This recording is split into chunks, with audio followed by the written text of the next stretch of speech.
Bihar matters में आपका स्वागत है विद्यार्थियों। आज की इस विस्तृत कक्षा में हम प्राचीन भारत के एक बहुत ही महत्वपूर्ण कालखंड का गहराई से अध्ययन करने जा रहे हैं। बिल्कुल। और आज का हमारा विषय है बिहार में महाजनपद और मगध का उत्कर्ष, जो कि बीपीएससी, बीएसएससी और शिक्षक भर्ती जैसी परीक्षाओं के लिए एक अत्यंत ही कोर टॉपिक है। जी, परीक्षार्थियों को यह ध्यान रखना चाहिए कि आयोग अब सिर्फ सीधे तथ्य नहीं पूछता। अब जोर इस बात पर है कि आप किसी ऐतिहासिक घटना के पीछे के कारण और प्रभाव यानी कॉज एंड इफेक्ट तंत्र को कितना समझते हैं। एकदम सही। ये सिर्फ राजाओं और युद्धों की कहानी नहीं है। आज के इस अकादमिक सत्र में हम 6ठी शताब्दी ईसा पूर्व के उस पूरे राजनीतिक और आर्थिक तंत्र को डीकोड करेंगे जिसने भारत का भूगोल ही बदल कर रख दिया। तो आइए ऐतिहासिक पृष्ठभूमि और 16 महाजनपदों के उदय से इस अकादमिक चर्चा को शुरू करते हैं। विद्यार्थियों, 6ठी शताब्दी ईसा पूर्व उत्तरी भारत के इतिहास में एक बड़े बदलाव का काल था। और इस बदलाव की जानकारी हमें स्पष्ट रूप से ऐतिहासिक स्रोतों में मिलती है, जैसे बौद्ध ग्रंथ अंगुत्तर निकाय और जैन ग्रंथ भगवती सूत्र। जी, दोनों ही ग्रंथों में 16 महाजनपदों की सूची दी गई है। मतलब विशाल क्षेत्रीय राज्यों का उदय हो चुका था। लेकिन यहाँ एक बहुत ही विश्लेषणात्मक प्रश्न उत्पन्न होता है। समझ रहे हो, आप किस ओर इशारा कर रहे हैं। हाँ, मतलब विद्यार्थियों के लिए ये सोचना बहुत जरूरी है कि छोटे छोटे कबीलाई और कृषि आधारित समाज अचानक से इन विशाल क्षेत्रीय राज्यों में कैसे बदल गए। क्या हम ये मान लें कि केवल लौह तकनीक यानी आयरन टेक्नोलॉजी के आने से ही ये पूरी क्रांति हो गई? देखिए, ये एक बहुत ही प्रासंगिक प्रश्न है। लौह तकनीक निश्चित रूप से वो मुख्य धुरी थी जिसने सब कुछ बदल दिया, लेकिन हमें इसके पीछे की पूरी प्रक्रिया को समझना होगा। बिल्कुल। लोहे के औजारों से पहले गंगा घाटी के घने जंगलों को काटना कितना मुश्किल था। असंभव ही था। तांबे या कांसे के औजारों से उन कठोर मानसूनी जंगलों को साफ करना लगभग नामुमकिन था। लेकिन जब लोहे की कुल्हाड़ियों का उपयोग शुरू हुआ तो बड़े पैमाने पर जंगलों की कटाई संभव हो सकी। Forest clearance. जी, और उससे भी बड़ी बात, जब लकड़ी के हलों में लोहे के फाल यानी आयरन प्लोशेयर लगाए गए तो गंगा के मैदान की कठोर और अत्यंत उपजाऊ मिट्टी को गहराई तक जोतना आसान हो गया। और गहराई तक जुताई का सीधा अर्थ था कृषि उत्पादकता में भारी विस्फोट। अब किसान अपनी आवश्यकता से कहीं अधिक अनाज पैदा कर रहा था। बिल्कुल, और इसी को अर्थशास्त्र में अधिशेष भोजन या फूड सरप्लस कहा जाता है। तो विद्यार्थियों, यहीं से अर्थशास्त्र का वह मूल सिद्धांत लागू होता है। जब आपके पास खाने की चिंता नहीं होती, तब समाज का एक बड़ा वर्ग गैर कृषि कार्यों की ओर मुड़ सकता है। सही कहा। इसी अधिशेष अनाज ने एक स्थायी सेना, शिल्पकारों और व्यापारियों का भरण पोषण किया, जिसने अंततः उन 16 महाजनपदों को जन्म दिया। लेकिन परीक्षा के दृष्टिकोण से हमारा मुख्य ध्यान उन 3 महाजनपदों पर होना चाहिए जो भौगोलिक रूप से आधुनिक बिहार के क्षेत्र में स्थित थे। जी, मगध, अंग और वज्जी। आइए इन तीनों का गहराई से विश्लेषण करते हैं। शुरुआत अंग महाजनपद से करते हैं, जिसकी राजधानी चंपा थी। आधुनिक भागलपुर और मुंगेर का क्षेत्र। बिल्कुल, और ये क्षेत्र अपने नदीय वाणिज्य यानी रिवराइन कॉमर्स के लिए अत्यंत प्रसिद्ध था। चंपा उस समय के सबसे बड़े व्यापारिक बंदरगाहों में से एक था, जहां से व्यापारी पूर्वी तटों और यहां तक कि सुवर्ण भूमि तक व्यापार करने जाते थे। जी हाँ, और यही जो असीमित संपत्ति थी वह बाद में मगध के शासकों के आकर्षण का केंद्र बनी, जिसके परिणाम स्वरूप अंग को मगध में मिला लिया गया। तो अंग के व्यापारिक महत्व को समझने के बाद अब बात करते हैं उस महाजनपद की जिसने मगध को सबसे कड़ी टक्कर दी थी, वज्जी संघ। यह बीपीएससी मुख्य परीक्षा के लिए बहुत ही महत्वपूर्ण बिंदु है विद्यार्थियों। वज्जी की राजधानी वैशाली थी, लेकिन जो बात इसे अद्वितीय बनाती है वह है इसकी शासन प्रणाली। बिल्कुल, जहां बाकी राज्यों में राजशाही थी, वहीं वज्जी एक गणतंत्र या गणसंघ प्रणाली का उत्कृष्ट उदाहरण था।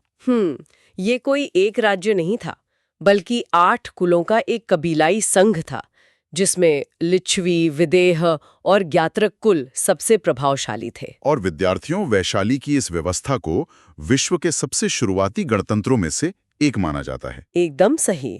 और इस गणतंत्रीय व्यवस्था की कार्यप्रणाली बहुत रोचक है। वज्जी में कोई एक निरंकुश राजा नहीं होता था। बल्कि शासन का संचालन एक विशाल सभा द्वारा किया जाता था। जी, जहां कुलों के प्रतिनिधि एकत्र होते थे।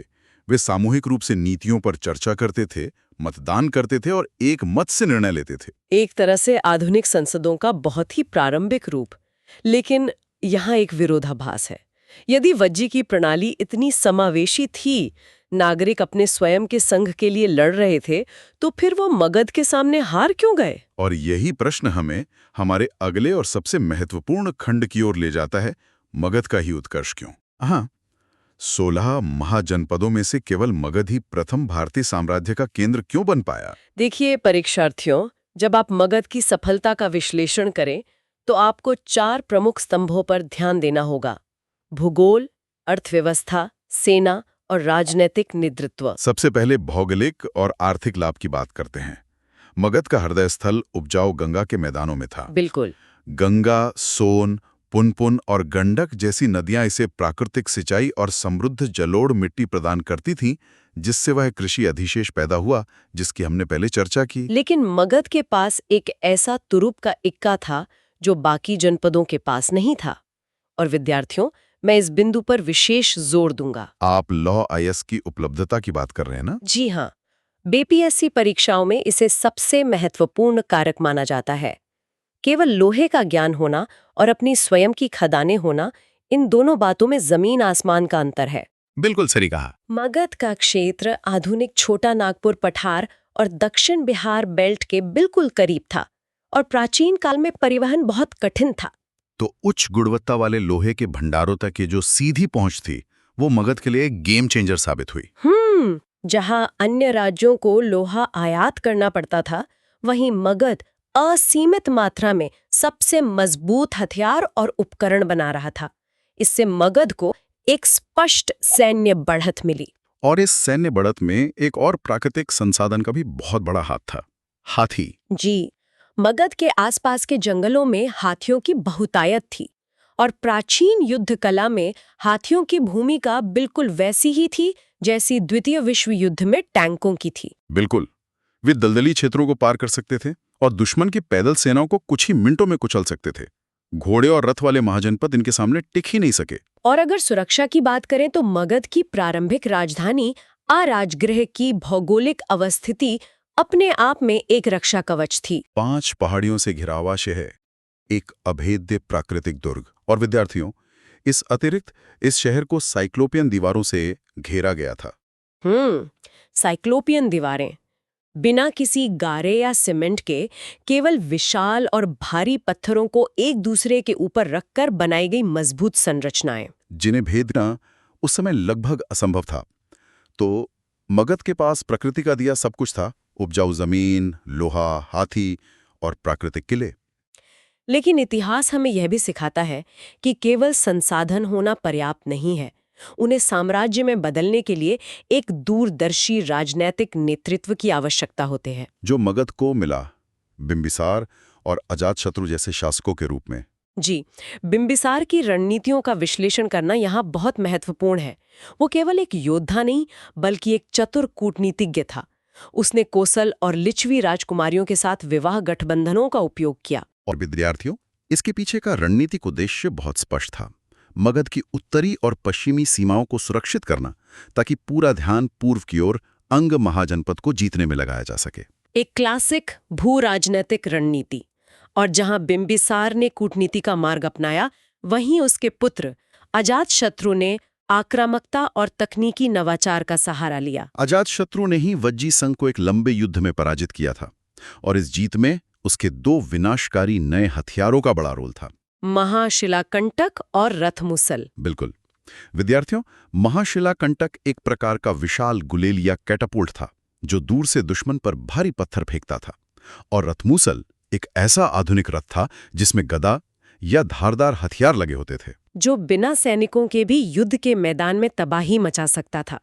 यह उसी लोह और तकनीकी श्रेष्ठता का प्रमाण था। लेकिन इन सब के बीच मगध के प्रशासन ने एक ऐसा फैसला लिया जो परीक्षाओं का बहुत पसंदीदा विषय है, राजधानी का स्थानांतरण, राजगृह से पाटलिपुत्र। ये एक बहुत ही कुशाग्र प्रश्न है। जब राजगृह पहाड़ियों से इतना सुरक्षित था तो राजधानी पाटलिपुत्र क्यों ले जाई गई? एक अभेद्य किले को छोड़ना रणनीतिक रूप से कहाँ तक सही था? देखिए परीक्षार्थियों, आपको सुरक्षात्मक भूगोल और आक्रामक भूगोल के बीच का अंतर समझना होगा। राजगृह सुरक्षा के लिए उत्कृष्ट था। लेकिन जैसे जैसे साम्राज्य का विस्तार हुआ, पहाड़ों से घिरे राजगृह से इतने बड़े क्षेत्र पर प्रशासनिक नियंत्रण रखना कठिन हो गया। बिल्कुल। और पाटलिपुत्र की अवस्थिति बिल्कुल अलग थी। यह नदियों के संगम पर स्थित था, गंगा और सोन के ठीक संगम पर। साथ ही गंडक और पुनपुन नदियां भी समीप थीं। जिसे प्राचीन ग्रंथों में जलदुर्ग यानी वाटरफोर्ट कहा गया है। पाटलिपुत्र नदियों द्वारा सुरक्षित तो था ही, साथ ही ये नदियां पूरे उत्तर भारत को जोड़ने वाले आर्थिक राजमार्ग भी थीं। जी, इन जलमार्गों पर नियंत्रण का सीधा अर्थ था व्यापार पर पूर्ण एकाधिकार और सेना को तेजी से कहीं भी भेजने की क्षमता। और इसी व्यापारिक कनेक्टिविटी के कारण पाटलिपुत्र मौर्य और गुप्त साम्राज्यों के शासनकाल में भी शताब्दियों तक भारत का राजनीतिक हृदय बना रहा। सही कहा। और जब हम व्यापार की बात कर रहे हैं तो हमें द्वितीय नगरीकरण और बौद्धिक वातावरण को नहीं भूलना चाहिए। बिल्कुल। विद्यार्थियों, हड़प्पा के पतन के लगभग 1000 साल बाद गंगा घाटी में फिर से विशाल शहर उभरने लगे। राजगृह, वैशाली, चंपा और पाटलिपुत्र इसी द्वितीय नगरीकरण के केंद्र बने। और इस नगरीकरण की सबसे बड़ी विशेषता थी अर्थव्यवस्था में मुद्रा का प्रवेश, क्योंकि वस्तु विनिमय प्रणाली यानी बाटा सिस्टम की अपनी सीमाएं थीं। आप अनाज के बदले लोहे की तलवारें बड़ी मात्रा में नहीं खरीद सकते। इसीलिए आहत सिक्कों यानी पंचमार्क्ड कॉइन्स का उपयोग शुरू हुआ। जो चांदी के टुकड़े होते थे, हाँ। जिन पर राज्य या व्यापारिक संघों द्वारा मोहर लगाई जाती थी। इन सिक्कों ने व्यापार को गति दी और एक सुव्यवस्थित कर प्रणाली विकसित करना संभव किया। और इसी समय गिल्ड या श्रेणी व्यवस्था का उदय हुआ, जिसने शिल्पकारों को संगठित किया। अब देखिए, जहां अर्थव्यवस्था में इतनी तीव्रता से धन आ रहा था, वहां समाज में हलचल होना स्वाभाविक था। व्यापार के विस्तार ने वैश्य वर्ग को अपार धन दिया। लेकिन तत्कालीन वर्ण व्यवस्था में उन्हें वो सामाजिक सम्मान प्राप्त नहीं था। दूसरी ओर क्षत्रिय शासकों के पास असीम राजनीतिक शक्ति आ गई थी, जिससे वे ब्राह्मणवादी अनुष्ठानों को चुनौती देने लगे थे। और इन्हीं गहरे सामाजिक तनावों ने भारत में एक विशाल बौद्धिक क्रांति को जन्म दिया, जिसका केंद्र हमारा बिहार था। भगवान महावीर और भगवान बुद्ध जैसे महान विचारकों का उदय कोई संयोग नहीं था। बिल्कुल नहीं। जैन धर्म के 24वें तीर्थंकर भगवान महावीर का संबंध वैशाली के ज्ञात्रिक कुल से था और भगवान बुद्ध ने मगध क्षेत्र में अपने ज्ञान का प्रसार किया। इन दोनों धर्मों ने जन्म आधारित पदानुक्रम को खारिज किया और अहिंसा का संदेश दिया, जो उस उभरते हुए व्यापारिक वर्ग के लिए अत्यंत अनुकूल था, जिन्हें सुचारू व्यापार के लिए शांति चाहिए थी। और मगध के शासक बिंबिसार ने इन वैचारिक लहरों को समझा भी और बौद्ध धर्म को संरक्षण भी प्रदान किया। तो इन सभी विश्लेषणों के बाद अब समय है कि हम बीपीएससी की मुख्य परीक्षा के लिए एक ठोस ढांचा तैयार करें। जी, प्रारंभिक परीक्षा के तथ्यों से आगे बढ़कर हम उसी विश्लेषणात्मक प्रश्न पर लौटते हैं, गणतंत्रों का पतन और राजतंत्रों की सफलता क्यों हुई? वज्जी जैसा गणतंत्र क्यों ढह गया? विद्यार्थियों, मुख्य परीक्षा में अच्छे अंक के लिए आपको इनकी आंतरिक संरचनात्मक कमियों की तुलना करनी होगी। गणतंत्रों की सबसे बड़ी कमजोरी थी उनकी निर्णय लेने की प्रक्रिया। बिल्कुल। जब मगध की सेना दरवाजे पर खड़ी थी, तब वज्जी संघ में कुलों के प्रमुखों को सभा बुलानी पड़ती थी। और युद्ध जैसे संकट काल में जहां तुरंत फैसले लेने होते हैं, वहां ये सामूहिक निर्णय प्रक्रिया अत्यंत धीमी साबित हुई। इसके अलावा सत्ता के लिए विभिन्न कुलों के बीच आंतरिक गुटबाजी हमेशा बनी रहती थी, जिसका फायदा मगध के गुप्तचरों ने उठाया। इसके विपरीत मगध जैसे राजतंत्रों में एक अत्यंत केंद्रीकृत अधिकार था। राजा का एक आदेश और पूरी सेना तुरंत हरकत में। साथ ही राजतंत्र के पास आहत सिक्कों से प्राप्त राजस्व की एक ठोस कर प्रणाली थी, जिसके दम पर वे विशाल और स्थायी सेनाएं खड़ी कर सकते थे। जबकि वज्जी गणतंत्र अक्सर युद्ध के समय किसानों की कबीलाई सेना पर निर्भर होता था। इन्हीं सैन्य लाभों के कारण मगध ने वज्जी को कुचल दिया। बहुत ही स्पष्ट विश्लेषण। तो परीक्षार्थियों, यदि मुख्य परीक्षा में आपसे मगध के उत्कर्ष के कारण पूछे जाएं, तो आपका ढांचा ऐसा होना चाहिए। प्रस्तावना में स्पष्ट करें कि मगध का उदय रातों रात हुआ चमत्कार नहीं, बल्कि भौगोलिक, आर्थिक और राजनीतिक परिवर्तनों का परिणाम था। फिर मुख्य भाग में उपशीर्षक बनाएं, भौगोलिक कारक जैसे उपजाऊ मैदान और राज्यगृह की सुरक्षा, आर्थिक कारक कृषि अधिशेष और लोहे की खदानें, सैन्य कारक हाथियों का प्रयोग और नवीन हथियार, और राजनीतिक कारक बिंबिसार की कूटनीति और पाटलिपुत्र का सामरिक उपयोग। अंत में एक विश्लेषणात्मक निष्कर्ष लिखें कि कैसे कुशल प्रशासन ने प्रकृति के संसाधनों का दोहन कर एक छोटे से जनपद को अखिल भारतीय साम्राज्य में बदल दिया। ये ढांचा निश्चित रूप से अधिकतम अंक दिलाएगा। तो विद्यार्थियों, अब समय है इस अकादमिक चर्चा के उपसंहार का। आइए 1 मिनट के अंदर इस पूरी कक्षा का फास्ट रिकॉल करते हैं। 6ठी शताब्दी ईसा पूर्व में लोहे के प्रयोग और कृषि अधिशेष ने 16 महाजनपदों को जन्म दिया। बिहार में 3 प्रमुख थे, मगध, अंग और वज्जी। मगध सबसे शक्तिशाली बना क्योंकि उसके पास गंगा के उपजाऊ मैदान, छोटा नागपुर का लौह अयस्क, जंगलों के हाथी और राजगृह की प्राकृतिक दीवारें थीं। बिंबिसार ने कूटनीति और अजातशत्रु ने नवीन हथियारों से साम्राज्य बढ़ाया। राजधानी राजगृह से जलदुर्ग पाटलिपुत्र लाई गई। इसी काल में आहत सिक्कों के साथ द्वितीय नगरीकरण हुआ और अंततः अपनी धीमी निर्णय प्रक्रिया के कारण वज्जी का गणतंत्र मगध के केंद्रीकृत राजतंत्र के सामने टिक नहीं सका। सटीक सारांश, इस सत्र को समाप्त करने से पहले हम परीक्षार्थियों के लिए एक वैचारिक प्रश्न छोड़ना चाहेंगे। बिल्कुल। आज हमने पढ़ा कि कैसे राजशाही का विस्तार हुआ, लेकिन जरा सोचिए, यदि इतिहास करवट लेता और मगध के बजाय वैशाली का वज्जी गणतंत्र विजयी होकर पूरे भारत में फैल जाता तो क्या होता? क्या भारत सदियों पहले ही एक आधुनिक लोकतांत्रिक राष्ट्र बन गया होता? आज हमारे प्रशासन की नींव कैसी होती? इस वैकल्पिक इतिहास पर विद्यार्थियों को अवश्य विचार करना चाहिए। यह एक ज्वलंत प्रश्न है जो आपकी विश्लेषणात्मक समझ को गहरा करेगा। तो विद्यार्थियों, परीक्षा से पहले इन सभी बिंदुओं का बार-बार पुनरीक्षण करें, क्योंकि बीपीएससी यहाँ से सीधे प्रश्न पूछता है। हमारी ये विस्तृत श्रृंखला अगले सत्र में भी जारी रहेगी, जहां मौर्य साम्राज्य और उनके जटिल प्रशासन का अध्ययन करेंगे। अपनी तैयारी पूरे अनुशासन के साथ जारी रखें। बिहार मैटर्स के साथ जुड़ने के लिए धन्यवाद।